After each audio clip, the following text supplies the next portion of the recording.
नमस्कार छात्र मित्रों, मैं Shri M B. Patil sir, MA BEd Hindi, Shri Shivaji Vidyalaya Mahagaon, तहसील गडिंग्लज, जिला कोल्हापुर। कक्षा 10वीं लोक भारती हिंदी के पाठ्यपुस्तक में रखी गई दूसरी इकाई की चौथी कविता का अध्ययन, जिसका नाम छापा है, जिसके कवि ओम प्रकाश आदित्य जी हैं, जिसकी विधा हास्य व्यंग्य कविता है। इसका अध्ययन हम पिछले कुछ वीडियो में कर रहे हैं। पिछले वीडियो में मैंने आपको यहां तक यह कविता का अध्यापन किया है कि आयकर विभाग के अधिकारी कवि के घर में घुसे हैं, अर्थात उन्होंने छापा मारा है कवि के घर में, और उन्होंने अनधिकृत रूप से प्राप्त किया हुआ जो कवि ने धन है उसकी मांग वे कर रहे हैं। कवि से कह रहे कि आपका अर्जित अर्थ चाहिए मुझे, हम लोगों को आपने अर्जित किया हुआ, प्राप्त किया हुआ अर्थ चाहिए। कवि ने मुस्कुराकर उत्तर दिया था, मैंने ये समझाया है आपको कि अर्थ मेरी, अर्थात अर्थ शब्द के दो अर्थ मैंने आपको बच्चों पिछले वीडियो में बताए हैं। अर्थ का एक अर्थ है धन और अर्थ का दूसरा अर्थ है मतलब। आयकर विभाग के लोगों ने कहा कि आपका हमें धन चाहिए, अनधिकृत रूप से प्राप्त किया हुआ। तो कवि ने अर्थ शब्द का मतलब, अर्थात उन्होंने साहित्य से, साहित्यिक अर्थ से जोड़ा है और उन्होंने कहा है कि आपको अर्थ चाहिए तो मेरी नई कविता में आपको अर्थ मिल सकता है, शब्दों का मतलब मिल सकता है। आप मेरी नई कविताओं में अर्थ ढूंढिए, तुम्हें मिल जाएगा, आप ढूंढ लो, ऐसा कवि ने मुस्कुराकर उत्तर दिया था। यहां तक कविता मैंने आपको पढ़ाई है। चलो बच्चों, आज के इस वीडियो में हम इसके आगे जो कविता है उसका अध्ययन और अध्यापन करेंगे, अर्थात मैं आपको इस कविता का अध्यापन करा रहा हूं। आयकर विभाग के अधिकारियों ने कवि का उत्तर सुना है और वे कड़क कर बोले। कड़क कर बोलना यानी तेज आवाज में, ऊंची आवाज में बोलना, अर्थात थोड़ा गुस्सा होकर बोलना। चांदी कहाँ है? तुमने अपने घर में चांदी कहाँ रखी है? तो कवि ने भड़क कर, अर्थात कवि बोला भड़क कर, उन्होंने कड़क कर कहा तो कवि भड़क कर बोले। अर्थात भड़क कर बोलना, उद्विग्न होकर बोलना। वे बोले कि मेरे बालों में आ रही है धीरे धीरे। चांदी चाहिए ना तुम्हें, तो मेरे बालों में आ रही है धीरे धीरे। अर्थात कवि ने कहा है कि मेरे बालों में चांदी आ रही है। कवि अर्थात वे उद्भ्रांत होकर बोले। उद्भ्रांत यानी उद्विग्न होना, हैरान होना, अचंभित होना। वे अचंभित होकर बोले कि अगर आपको चांदी चाहिए ना तो मेरे बालों में आ रही है, आप ले लो। अर्थात चांदी शब्द के बच्चों यहाँ दो मतलब है। चांदी का एक अर्थ व्यावहारिक अर्थ है, चांदी यानी एक चमकीला धातु जो सफेद रंग का होता है, और दूसरा अर्थ है चांदी यानी सफेदी। ये साहित्य में उपयोग में लाया जाने वाला, इस्तेमाल किया जाने वाला अर्थ है। चांदी का अर्थ साहित्य का है सफेदी।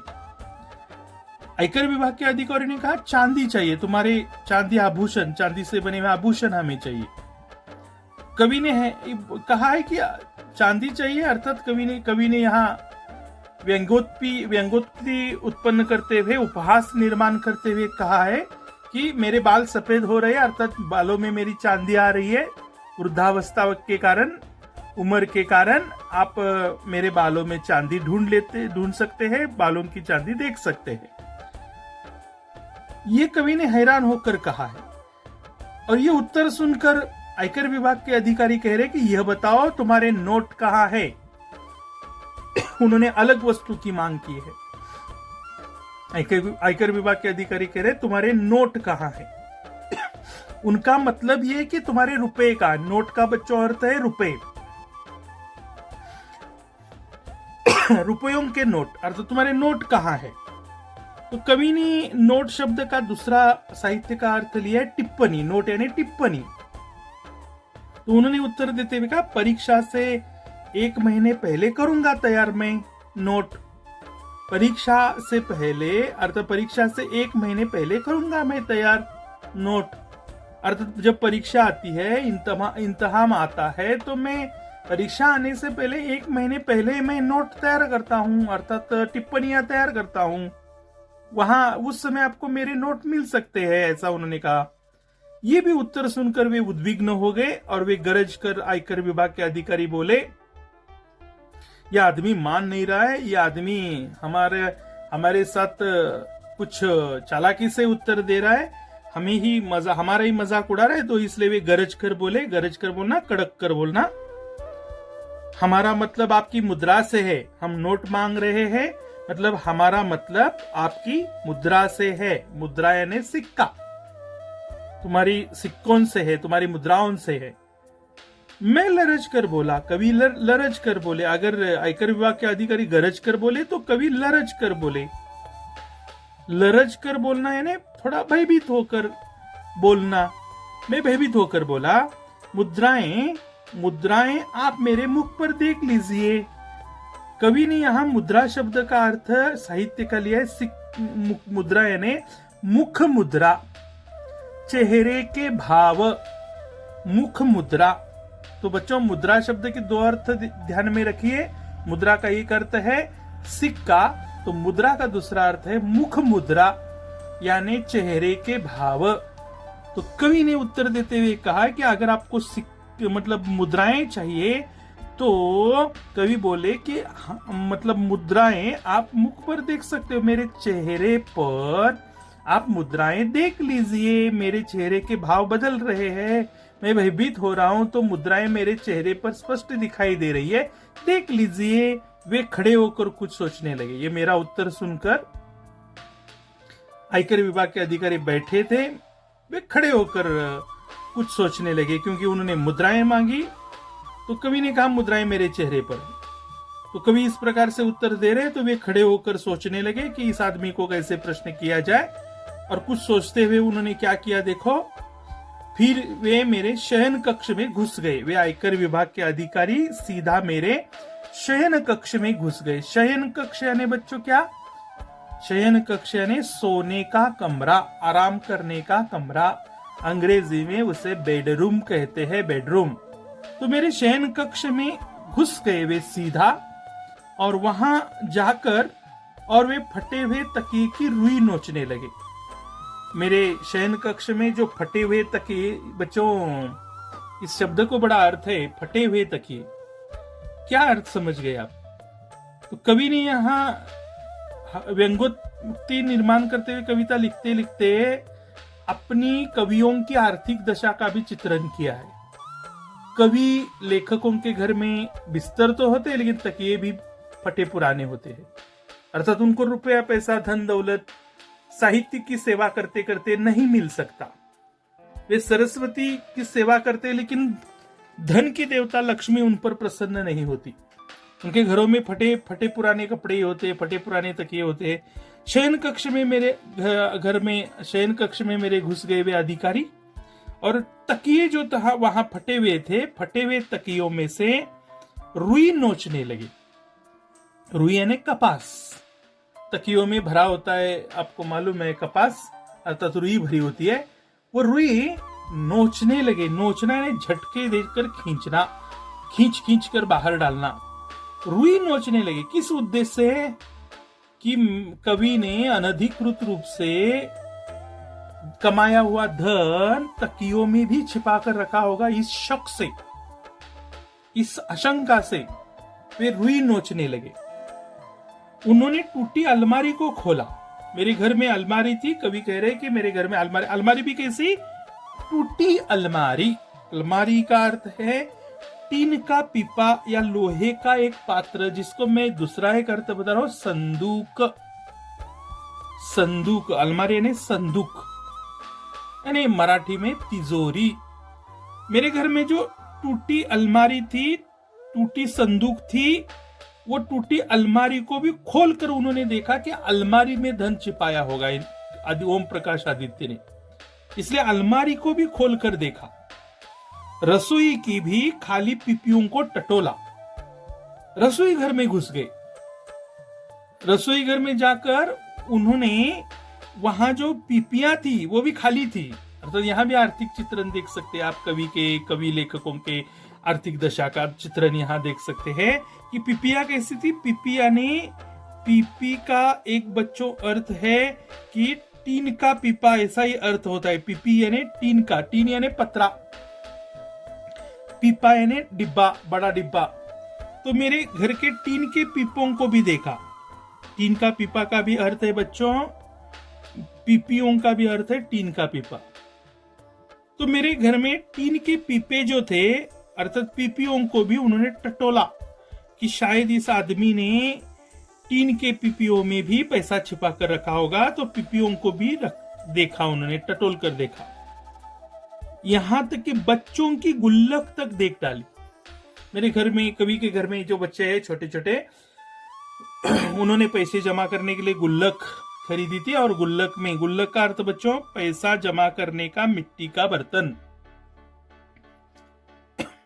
गुल्लक का अर्थ बच्चों समझ गए, पैसा जमा करने का यानी पैसा बचत करने का मिट्टी का बर्तन। छोटे बच्चों को शौक होता है रुपए पैसे जमा करने के, तो बच्चे मिट्टी के बर्तन में, आजकल ये गुल्लक प्लास्टिक के अर्थात मिल रहे हैं, लोहे के भी मिल रहे हैं, अलग अलग धातुओं के बनाए हुए भी मिल रहे हैं। तो यह गुल्लक का यहाँ अर्थ है पैसे जमा करने का मिट्टी का बर्तन। बच्चों की गुल्लक तक देख डाली कि उस गुल्लक में भी अतिरिक्त रुपया पैसा धन छिपा कर रखा होगा, इसलिए गुल्लक को भी उन्होंने देख डाला। पर सब में मिला एक ही तत्व खाली। उनको किसी भी वस्तु में, कवि के घर के किसी भी वस्तु में कुछ नहीं मिला, किसी भी कमरे में भी कुछ भी नहीं मिला, सब में खाली ही तत्व मिला। सारा उनका घर खाली था, रुपया पैसा वहां कहीं भी नहीं था, धन दौलत वहां कहीं भी नहीं थी। कनस्तरों को देखा, कनस्तर का भी अर्थ है टीन का पीपा। कनस्तर यानी टीन का पीपा, पत्र्याचा डबा। कनस्तरों को देखा, मटकों को भी ढूंढा। मटके यानी मिट्टी का घड़ा, मटका यानी क्या, मिट्टी का घड़ा। मटकों को भी ढूंढा, सब में मिला शून्य ब्रह्मांड। शून्य ब्रह्मांड ये शब्द का अर्थ है रिक्त संसार, खाली दुनिया, रिक्त संसार। कनस्तरों में कुछ नहीं था, मटकों में कुछ नहीं था, पिपियों में कुछ नहीं था, अलमारियों में कुछ नहीं था, तकियों में कुछ नहीं था, गुल्लक में कुछ नहीं था, रसोई घर में कुछ नहीं था। कवि के घर में जितनी भी वस्तुएं थी उनमें सारा रिक्त ही भंडार था, कोशी में कुछ भी नहीं था, सारी वस्तुएं खाली थी। किसी वस्तु में कुछ छिपाकर धन दौलत नहीं रखा था। ये मेरे घर का शून्य ब्रह्मांड। शून्य ब्रह्मांड यानी बच्चों क्या है, खाली संसार, खाली दुनिया देखकर मेरे घर में ऐसा अरण्य कांड देखा उन्होंने। देखकर मेरे घर में ऐसा अरण्य कांड, सारा सामान बिखरा हुआ था, किसी वस्तु में कुछ वस्तु छिपी हुई नहीं थी, धन दौलत कहीं भी नामो निशान धन दौलत का नहीं था, रुपये पैसों का, आभूषणों का नामो निशान था नहीं था। तो ये मेरे घर का अरण्य कांड। अरण्य कांड का अर्थ यहाँ बिखरा हुआ सामान। ये मेरा बिखरा हुआ घर का सामान देखकर उनका खिला हुआ चेहरा मुरझा गया। खिला हुआ चेहरा उनका मुरझा गया यानी वे उदास हो गए। वे ये सोच कर आए थे कि हमें कवि के घर में अर्थात ओम प्रकाश आदित्य के घर में कुछ ना कुछ अनधिकृत से तरीके से कमाया हुआ धन मिलेगा, उस पर हम छापा मार सकेंगे, धन पर कब्जा कर सकेंगे, ऐसा सोच कर आए थे। लेकिन कवि के घर में उनको कुछ भी नहीं मिला। वो रिक्त संसार था कवि के घर में, सारी वस्तुएं खाली थी और यह बिखरा हुआ सारा सामान देखकर उनका चेहरा उदास हो गया, वे निराश हो गए। यहां तक जो कविता मैंने आज के वीडियो में पढ़ाई है बच्चों, इतनी पद्य पंक्तियां आप अपने बही में लिखिए और इनका सरल अर्थ जो मैंने वीडियो में समझाया है वो सरल अर्थ यहां से अर्थात आप लिखने का अपने बही में प्रयास कीजिए। अर्थात तुम्हें यहां से आपको अर्थ लिखना है। वे कड़क कर बोले चांदी कहाँ है, मैं भड़क कर बोला मेरे बालों में आ रही है धीरे धीरे। यहाँ से लेकर आपको अभी तक जो मैंने कविता पढ़ाई है, ये इन पंक्तियों को लिखकर इसका सरल अर्थ अपनी कॉपी में लिखने का प्रयास कीजिए। तब तक के लिए मैं आपसे विदा लेता हूँ। आगामी वीडियो में मैं अगली कविता आपको पढ़ाने का प्रयास करूंगा। तब तक के लिए धन्यवाद। आपका दिन शुभ रहे। धन्यवाद।